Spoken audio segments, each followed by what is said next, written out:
ಸಾಧಾರಣ ಕಾಲದ 18ನೆಯ ಮಂಗಳವಾರ. ಮೊದಲನೆಯ ವಾಚನ ಸಂಖ್ಯಾಕಾಂಡದಿಂದ ವಾಚನ.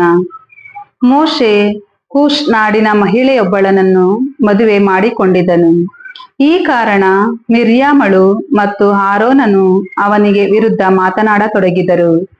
ಸರ್ವೇಶ್ವರ ಸ್ವಾಮಿ ಮೋಶೆಯ ಮುಖಾಂತರ ಮಾತ್ರ ಮಾತನಾಡಿದ್ದಾರೋ, ನಮ್ಮ ಮುಖಾಂತರ ಮಾತನಾಡಲಿಲ್ಲವೋ ಎಂದು ಹೇಳತೊಡಗಿದರು. ಅವರು ಹಾಡಿದ ಮಾತು ಸರ್ವೇಶ್ವರನಿಗೆ ಮುಟ್ಟಿತು. ಮೋಶೆ ಸಾಧು ಮನುಷ್ಯ, ನರಮಾನವರಲ್ಲೆಲ್ಲ ಅತ್ಯಂತ ಸಾಧು.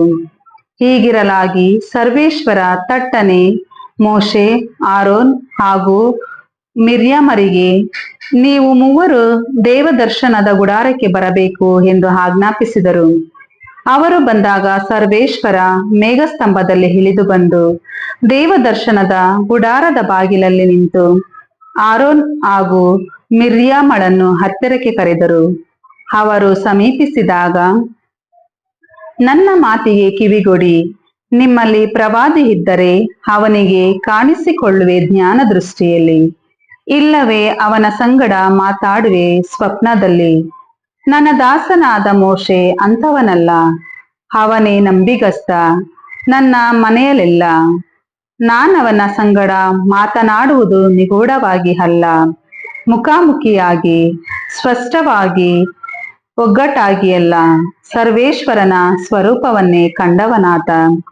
ಇಂತಿರಲು ನನ್ನ ದಾಸ ಮೋಶೆಗೆ ವಿರುದ್ಧ ಮಾತನಾಡಲು ನೀವೇಕೆ ಭಯಪಡಲಿಲ್ಲ ಎಂದು ಹೇಳಿ ಕೋಪದಿಂದ ಹೊರಟು ಹೋದರು. ಆ ಮೇಘವು ದೇವದರ್ಶನದ ಗುಡಾರದಿಂದ ಅದೃಶ್ಯವಾದದ್ದೇ.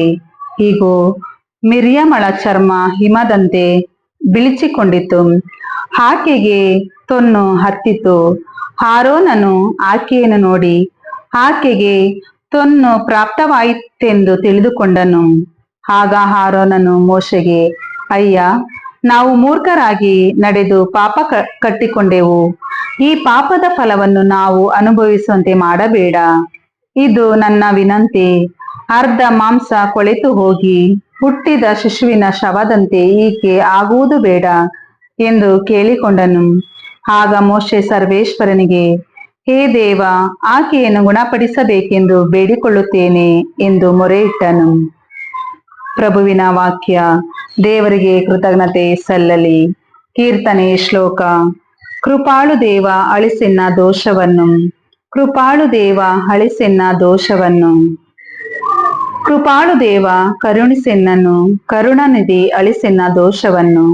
ತೊಳೆ ಪೂರ್ತಿಯಾಗಿ ಪಾಪದಿಂದಿನ್ನನ್ನು, ದೋಷ ಪರಿಹರಿಸಿ ಶುದ್ಧಗೊಳಿಸೆನ್ನನ್ನು. ಶ್ಲೋಕ. ಕೃಪಾಳು ದೇವ ಅಳಿಸೆನ್ನ ದೋಷವನ್ನು. ಒಪ್ಪಿಕೊಂಡೆನಿದು ನಾನೇ ಅಪರಾಧಿ, ಕಟ್ಟಿದಂತಿದೆ ಕಣ್ಗೆ ಪಾಪ ದಿನವಿಡಿ. ಹೌದು ದೇವ, ನಿನಗೆ ದ್ರೋಹವೆಸಗಿದೆ, ನಿನ್ನ ಕಣ್ಗೆ ಕೆಟ್ಟದುದನ್ನೇ ಮಾಡಿದ್ದೆ. ಶ್ಲೋಕ. ಕೃಪಾಳು ದೇವ ಅಳಿಸೆನ್ನ ದೋಷವನ್ನು. ನಿನ್ನ ನಿರ್ಣಯವು ನ್ಯಾಯಯುತ, ನೀ ನೀಡುವ ತೀರ್ಪು ನಿರ್ಲಿಪ್ತ. ನಾ ಜನಿಸಿದೆ ಪಾಪ ಪಂಕದಲ್ಲಿ, ದ್ರೋಹಿನ ಮಾತೃ ಗರ್ಭದಲ್ಲಿ. ಶ್ಲೋಕ. ಕೃಪಾಳು ದೇವ ಅಳಿಸೆನ್ನ ದೋಷವನ್ನು. ಶುದ್ಧ ಹೃದಯವನ್ನು ದೇವ ನಿರ್ಮಿಸು, ಅಂತರಂಗವನ್ನು ಚೇತನಗೊಳಿಸು. ತೆಳ್ಳಬೇಡನನ್ನು ದೇವ ನಿನ್ನ ಸನ್ನಿಧಿಯಿಂದ, ದೂಡಬೇಡ ನಿನ್ನ ಪವಿತ್ರಾತ್ಮನನ್ನು ನನ್ನಿಂದ. ಶ್ಲೋಕ. ಕೃಪಾಳು ದೇವ ಅಳಿಸೆನ್ನ ದೋಷವನ್ನು. ಘೋಷಣೆ. Alleluia, alleluia. ಇವರನ್ನು ಸತ್ಯಸಂಧರನ್ನಾಗಿಸಿ ನಿಮ್ಮ ಸೇವೆಗೆ ಮೀಸಲಾಗಿಡಿ. ನಿಮ್ಮ ಮಾತೆ ಸತ್ಯ. ಅಲ್ಲೆಲುಯ. ಮತ್ತಾಯನು ಬರೆದ ಪವಿತ್ರ ಶುಭ ಸಂದೇಶದಿಂದ ವಾಚನ. ಆ ಕಾಲದಲ್ಲಿ ಯೇಸು ತಾವು ಜನರ ಗುಂಪನ್ನು ಕಳುಹಿಸಿ ಬಿಡುವಷ್ಟರಲ್ಲಿ ಶಿಷ್ಯರು ದೋಣಿ ಹತ್ತಿ ತಮಗಿಂತ ಮುಂದಾಗಿ ಸರೋವರದ ಆಚೆಯ ದಡಕ್ಕೆ ಹೋಗಬೇಕೆಂದು ಆಜ್ಞಾಪಿಸಿದರು. ಜನರನ್ನು ಬೀಳ್ಕೊಟ್ಟ ಬಳಿಕ ಪ್ರಾರ್ಥನೆ ಮಾಡಲು ಯೇಸು ಒಬ್ಬರೇ ಬೆಟ್ಟಕ್ಕೆ ಹೋದರು. ಕತ್ತಲೆ ಕವಿದಾಗ ಅವರು ಅಲ್ಲಿ ಒಬ್ಬಂಟಿಗರಾಗಿದ್ದರು. ಅಷ್ಟರಲ್ಲಿ ದೋಣಿ ದಡದಿಂದ ಬಹುದೂರ ಸಾಗಿತು. ಎದುರುಗಾಳಿ ಬೀಸಿ ಅದು ಅಲೆಗಳ ಬಡಿತಕ್ಕೆ ಸಿಕ್ಕಿಕೊಂಡಿತು. ಆಗ ರಾತ್ರಿಯ ಕಡೆ ಜಾವದ ಸಮಯ. ಯೇಸು ಸರೋವರದ ಮೇಲೆ ನಡೆದುಕೊಂಡೇ ಶಿಷ್ಯರ ಬಳಿಗೆ ಬಂದರು. ಹೀಗೆ ಸರೋವರದ ಮೇಲೆ ನಡೆದು ಬರುತ್ತಿದ್ದ ಯೇಸುವನ್ನು ನೋಡಿದಾಗ ಶಿಷ್ಯರು ಭಯಭ್ರಾಂತರಾದರು. ದಿಗಿಲುಗೊಂಡು ಭೂತ ಭೂತ ಎಂದು ಚೀರಿದರು. ತಕ್ಷಣವೇ ಯೇಸು, ಭಯಪಡಬೇಡಿ, ನಾನೇ, ಬೇರೆ ಯಾರೂ ಅಲ್ಲ, ಧೈರ್ಯದಿಂದಿರಿ ಎಂದು ಅವರೊಡನೆ ಮಾತನಾಡಿದರು. ಆಗ ಪೇತ್ರನು, ಸ್ವಾಮಿ, ನೀವೇ ಆದರೆ ನಾನು ನೀರಿನ ಮೇಲೆ ನಡೆದು ನಿಮ್ಮ ಬಳಿಗೆ ಬರುವಂತೆ ಆಜ್ಞಾಪಿಸಿ ಎಂದನು. ಯೇಸು ಬಾ ಎಂದು ಕರೆಯಲು ಪೇತ್ರನು ದೋಣಿಯನ್ನು ಬಿಟ್ಟು ನೀರಿನ ಮೇಲೆ ನಡೆಯುತ್ತಾ ಯೇಸುವಿನತ್ತ ಬಂದನು. ಆದರೆ ಬಲವಾದ ಗಾಳಿ ಬೀಸುತ್ತಿರುವುದನ್ನು ಕಂಡು ಹೆದರಿದನು. ಹಾಗೆಯೇ ಮುಳುಗಿ ಹೋಗಲಾರಂಭಿಸಿದನು. ಆಗ ಸ್ವಾಮಿ, ಕಾಪಾಡಿ ಕಾಪಾಡಿ ಎಂದು ಕೂಗಿಕೊಂಡನು.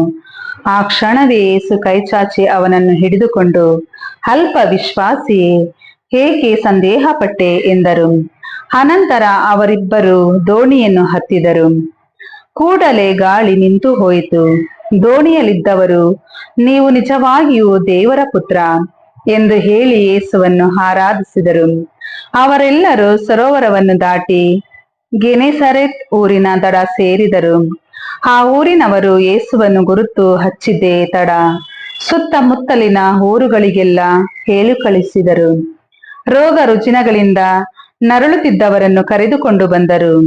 ಇವರು ನಿಮ್ಮ ಉಡುಪಿನ ಅಂಚನಾದರೂ ಮುಟ್ಟಲು ಅಪ್ಪಣೆಯಾದರೆ ಸಾಕು ಎಂದು ಯೇಸುವನ್ನು ಬೇಡಿಕೊಂಡರು. ಹಾಗೆ ಮುಟ್ಟಿದವರೆಲ್ಲ ಗುಣ ಹೊಂದಿದರು. ಪ್ರಭುವಿನ ಶುಭ ಸಂದೇಶ. ಕ್ರಿಸ್ತರೇ ನಿಮಗೆ ಸ್ತುತಿ ಸಲ್ಲಲಿ. ಭಗವಂತ ಭಕ್ತರಾಧೀನ. ಆತ ಆಡಂಬರದ ಪೂಜೆಗೆ ಒಲಿಯನು. ಹೇಗೆ ಇರಲಿ, ಬಾಳಿನ ಫಲವನ್ನು ನೈವೇದ್ಯವಾಗಿ, ಹೃದಯದ ಹಣತೆಯನ್ನು ಆರತಿಯಾಗಿ ಅರ್ಪಿಸುವ ದೀನನೊಬ್ಬನ ಕಾಣಿಕೆ ದಯಾಮಯನಿಗೆ ಸಮರ್ಪಣೆ.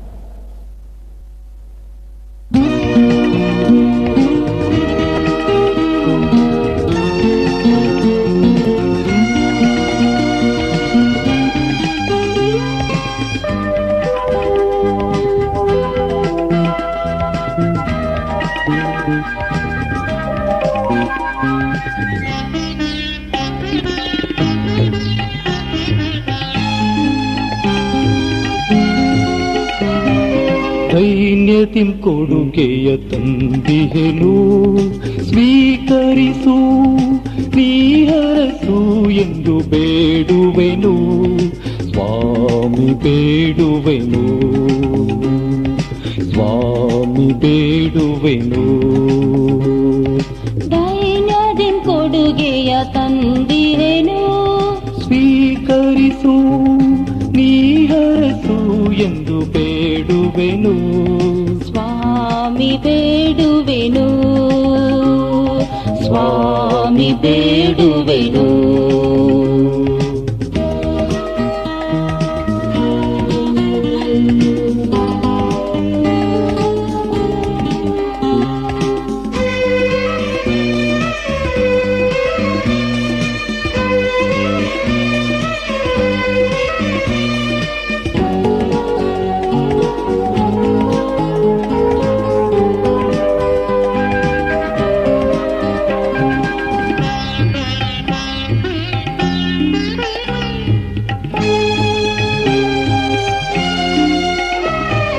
ಹೃದಯದ ಹಣತೆಯ ತಂದೆನು ಸ್ವಾಮಿ, ತೈಲವು ಇಲ್ಲದೆ ನಂಬಿತು ಸ್ವಾಮಿ.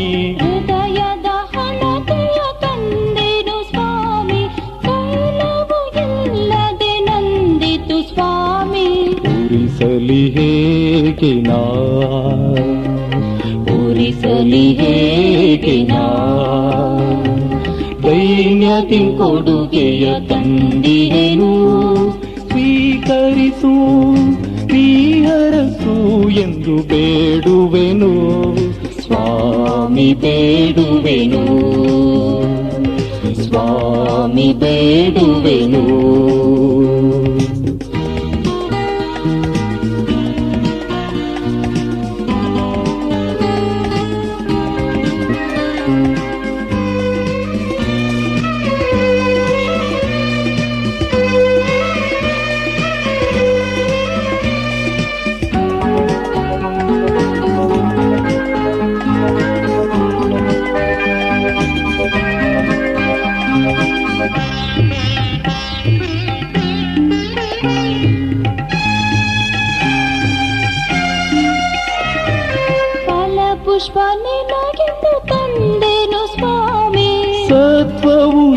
ಇಲ್ಲದೆ ನಲುಗಿತು ಸ್ವಾಮಿ, ಫಲ ಪುಷ್ಪ ನಿನಗೆಂದು ತಂದೆನು ಸ್ವಾಮಿ.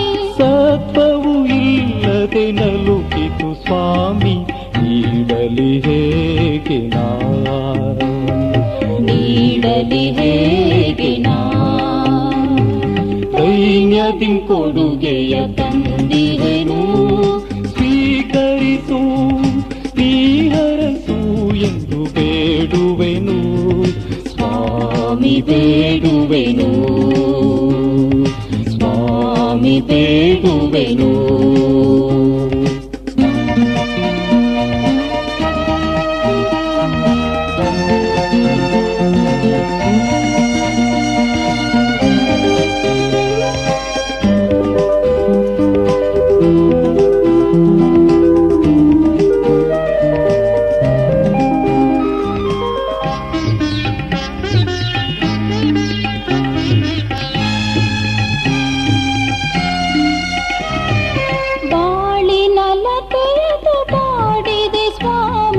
ಫಲವನ್ನು ನೀಡದೆ ಹೋಗಿದೆ ಸ್ವಾಮಿ, ಬಾಳಿನಲತೆಯದು ಬಾಡಿದೆ ಸ್ವಾಮಿ. ಫಲವನ್ನು ನೀಡದೆ ಹೋಗಿದೆ ಸ್ವಾಮಿ, ನೀಡಲಿಯೇನನು, ನೀಡಲಿಯೇನನು. ದೈನ್ಯದಿಂ ಕೊಡುಗೆಯ ತಂದಿಹೆನು, ಸ್ವೀಕರಿಸು ನೀ ಹರಸು ಎಂದು ಬೇಡುವೆನು ಸ್ವಾಮಿ ಬೇಡುವೆನು, ಸ್ವಾಮಿ ಬೇಡುವೆನು. ದೈನ್ಯದಿಂ ಕೊಡುಗೆಯ ತಂದಿಹೆನು, ಸ್ವೀಕರಿಸು ನೀ ಹರಸು ಎಂದು ಬೇಡುವೆನು ಸ್ವಾಮಿ ಬೇಡುವೆನು, ಸ್ವಾಮಿ ಬೇಡುವೆನು.